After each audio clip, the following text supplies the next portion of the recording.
Join us as we explore the incredible scale and precision required for modern shipbuilding. 세계에서 배를 가장 많이 가진 나라가 어딘지 아세요? 그리스요. 인구 1,000만의 나라가 전 세계 해운의 20%를 지배하고 있습니다. 배를 만드는 쪽만 봤는데 사는 쪽을 모르면 절반만 하는 겁니다. 카타르 에너지가 LNG선을 대량 발주했다는 뉴스. 왜 조선주의 호재인지 오늘 이후로 맥락이 보이기 시작합니다. 지용입니다. 선주의 세계. 정말 흥미로운 이야기가 될 거예요. 그리고 저는 쿤바야입니다. 바로 가시죠. 먼저 컨테이너선 고객부터요. 컨테이너선 시장은 전 세계에서 가장 과점화가 심한 해운 시장이에요. 상위 10개 선사가 전체 선봉량의 압도적 비중을 차지하고 있습니다. 아, 주요 선사들을 좀 소개해 주실 수 있나요? 현재 세계 1위는 MSC, 스위스 국적인데 이탈리아 아폰테 가문이 1970년에 세운 비상장 가족 기업이에요. 선봉량 약 66만 2천 TEU로 시장 점유율이 약 20.6%입니다. 2022년에 오랜 1위였던 머스크를 추월했고 현재 수주 잔량이 127척에 달해서 격차를 더 벌리고 있어요. 그런데 MSC의 강점이 뭔가요? 비상장 가족 경영이라는 구조 자체가 강점이에요.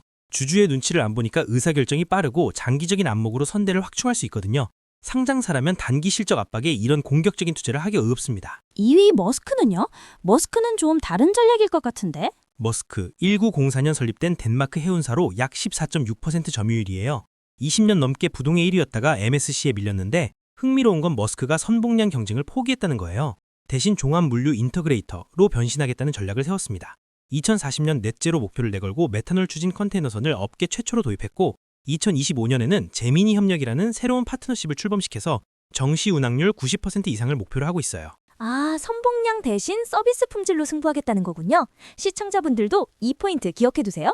맞습니다. 3위 CMA CGM은 프랑스 마르세유 본사의 해운사로 약 12.7%, 최근 선봉량이 400만 TEU를 돌파했어요.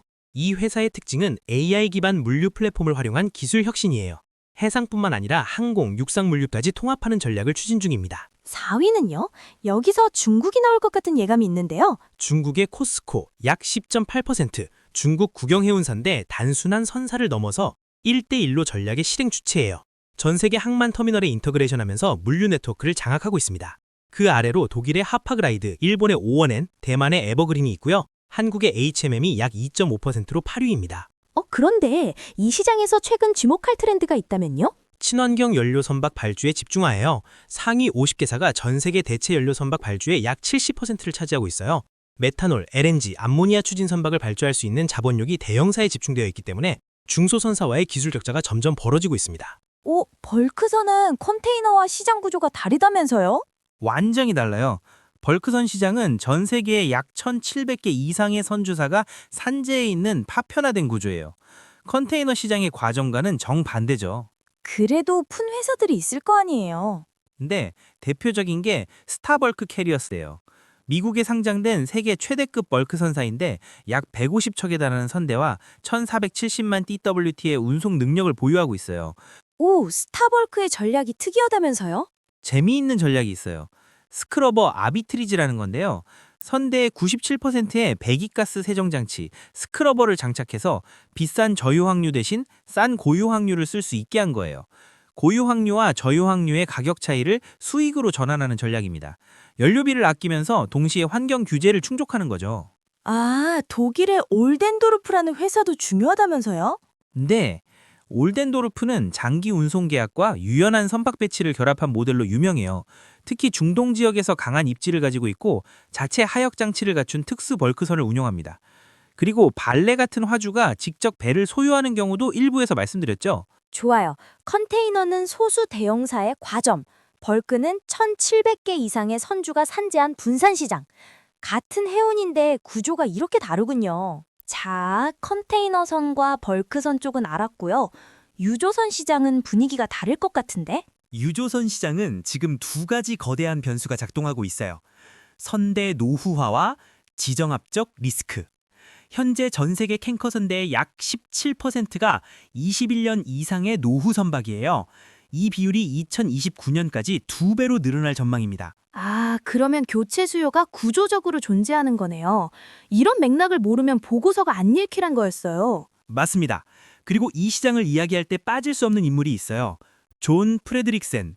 노르웨이 출신의 전설적인 선주이고 프론트라인이라는 세계 최대 탱커 전문선사의 오너입니다.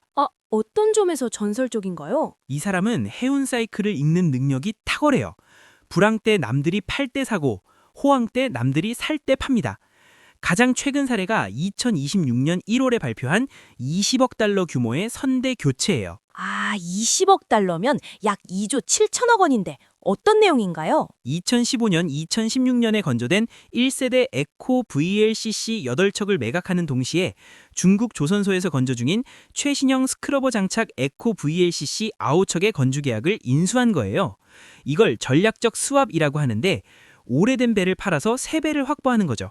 왜 이런 전략을 쓰는 건가요? 두 가지 이유가 있어요. 첫째, 공급 과잉을 억제하면서 선대의 질을 높이는 거예요. 오래된 배를 시장에서 빼고 새 배로 교체하니까 전체 시장의 선복 공급은 늘어나지 않으면서 프론트라인의 선대 경쟁력은 올라가는 거죠. 둘째, 오일 메이저를 선점하려는 겁니다. 쉘, BP, 엑손모빌 같은 오일 메이저들은 환경 규제 때문에 탄소 배출이 적은 최신형 선박을 선호하거든요. 최신형 에코 선박을 확보하면 이 메이저들의 장기 용선 계약을 따낼 확률이 높아지는 거예요. 오래된 배를 팔면서 동시에 고객을 선점하는 전략이군요. 이런 맥락을 모르면 보고서가 안 읽히는 거였어요. 현재 VLCC 하루 용선료가 10만 달러를 상회하는 수준이에요. 한화로 약 1억 3천만 원. 이 운임이 유지되는 한 프론트라인의 배팅은 성공할 가능성이 높습니다. 이제 오늘의 핵심 LNG선의 고객입니다. LNG선 시장은 다른 선종과 완전히 다른 구조예요. 두 개의 거대한 축이 있습니다.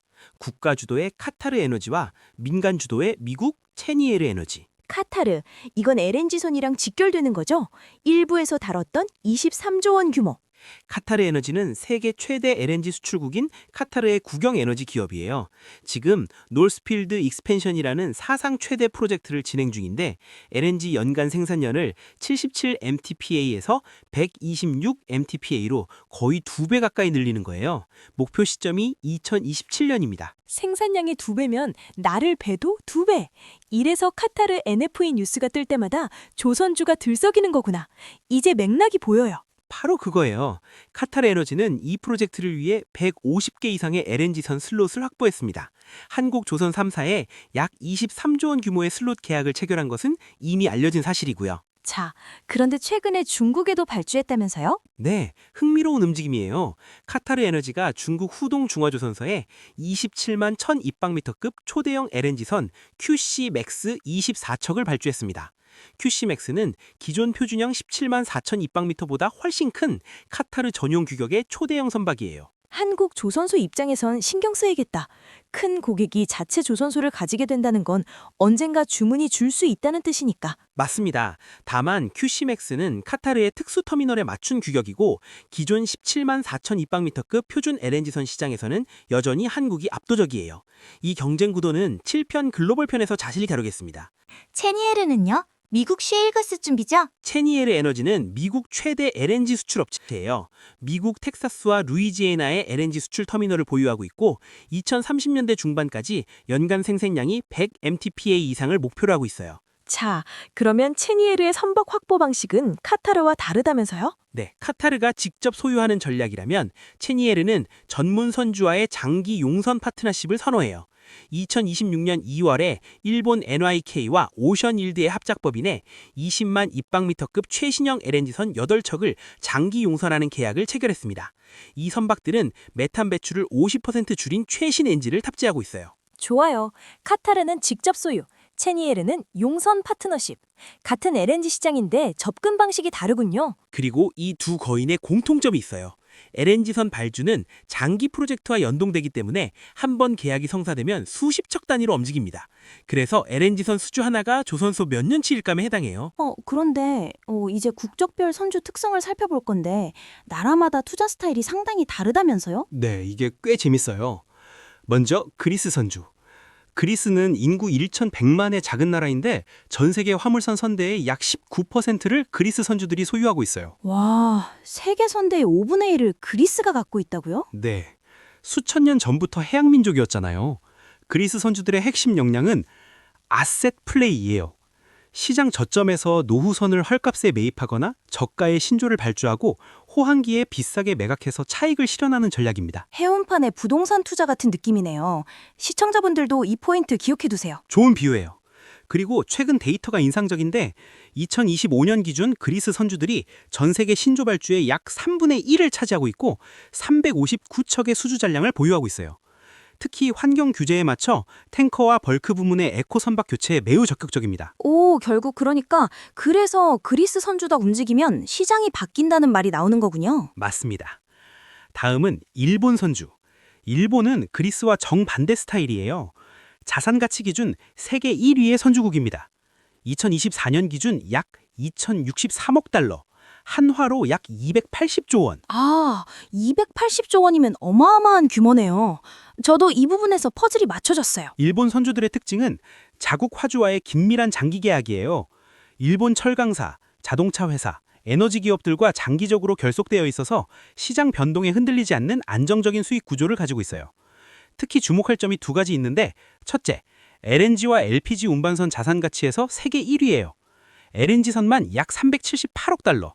둘째, 자동차 운반선을 334척 보유해서 이것도 세계 1위입니다. 오, 일본이 자동차 수출 대국이니까 자동차 운반선도 많은 거군요.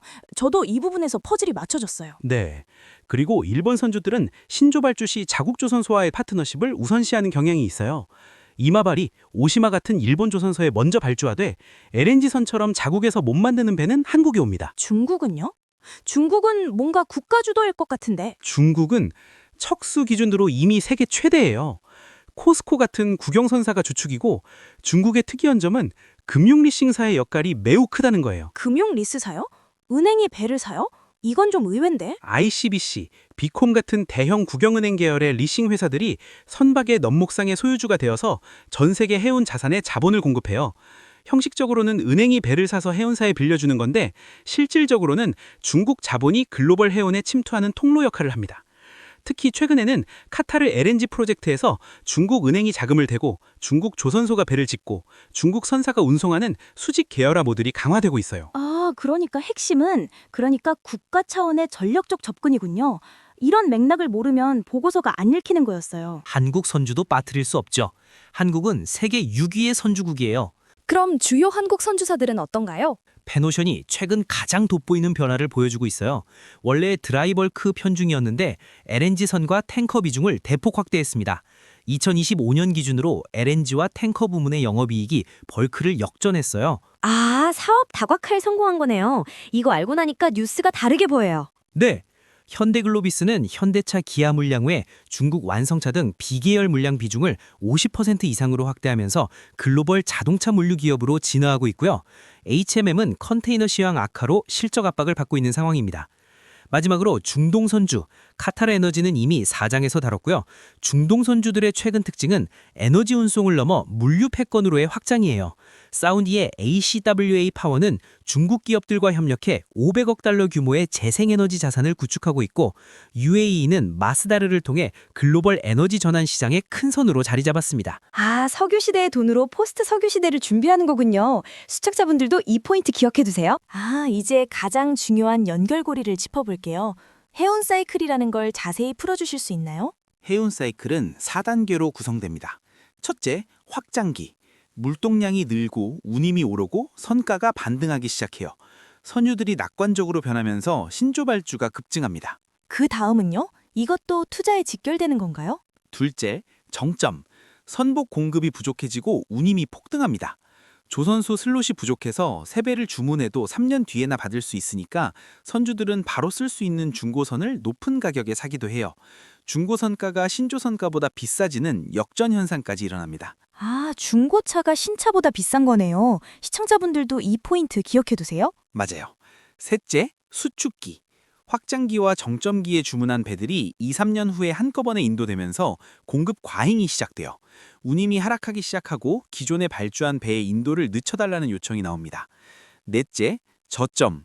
운임이 손익분기점을 밑돌고 배를 놀리는 개선이 늘어나요. 노후선 해체가 가속화되고 조선소에서는 구조조정이 발생합니다. 아, 이 사이클의 길이는 어느 정도인가요? 흥미로운 연구 결과가 있는데요. 역사적으로 해운 사이클의 주기가 점점 짧아지고 있어요. 범선 시대에는 약 20년이었는데 증기선 시대를 거치면서 평균 12년, 최근에는 3년에서 7년 단위로 줄어들었습니다. 아, 궁금한 게 왜 짧아지는 건가요? 정보 전달 속도가 빨라졌고 조선 기술이 발달해서 공급 측의 대응이 빨라졌기 때문이에요. 그리고 이 사이클에서 가장 핵심적인 문제가 시차입니다. 일부에서 배운 수주와 매출의 시차와 같은 원리인가요? 정확합니다. 배를 만드는데 2, 3년이 걸리니까 호황기에 발주한 배가 인도되는 시점에는 이미 시황이 꺾여 있을 수 있어요.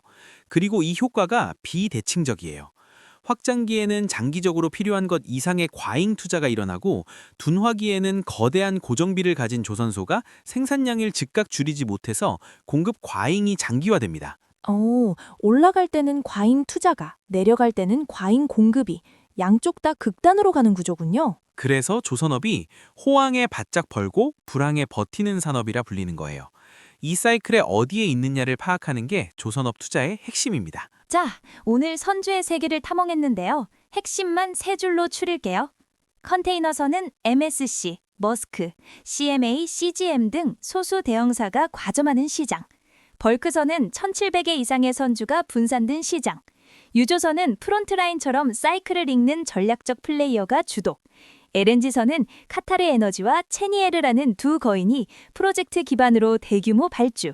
국적별로는 그리스가 세계 선대의 19%를 보유한 아셋 플레이의 달인, 일본이 자산가치 2,063억 달러의 안정적 장기 투자자, 중국이 금융 리싱으로 급부상한 국가자본, 중동이 에너지에서 물류 패권으로 확장 중. 그리고 해운 사이클은 확장, 정점, 수축, 저점의 4단계를 반복하는데 수요와 공급 사이 2, 3년의 시차가 변동성을 극대화한다. 이 사이클에 어디에 있느냐가 투자의 핵심이다. 누가 왜 사는지 알았습니다. 이제 진짜 궁금한 건 하나죠. 30만 톤짜리 철덩어리를 바다에 띄우려면 정확히 11단계를 거쳐야 합니다. 이 중 한 단계에서 실수하면 수백억 원이 날아가요. LNG선 화불창의 인바 강판, 두께 0.7mm, 종이 한 장보다 얇은 금속을 영하 163도에서 불량률 제로로 용접해야 합니다. 3편에서 배 한 척이 만들어지는 과정을 들여다봅니다. 그리고 아시죠? 구독, 좋아요, 알림 설정 잊지 마세요. 그럼 다음 편에서 뵐게요.